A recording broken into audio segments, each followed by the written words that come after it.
World leaders, including President Biden, will be in the city this week to talk about trade and economic growth across the Pacific region. We spotted Mayor London Breed walking into Moscone Center this morning, where U.S. Secretary of the Treasury Janet Yellen held opening remarks at the finance ministers' meeting.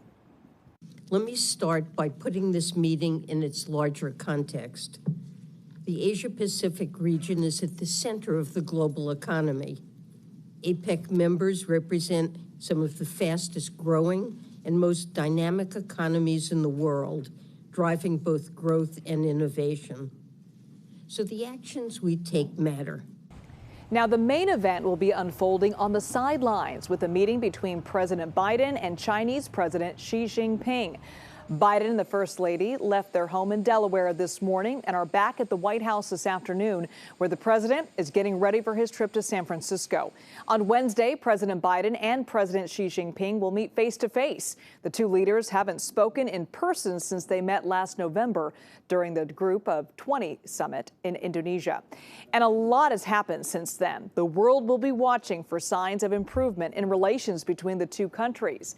Biden and Xi are expected to talk about multiple issues, including a possible reopening of military communications channels, fentanyl production, trade between the two countries, and the future of Taiwan.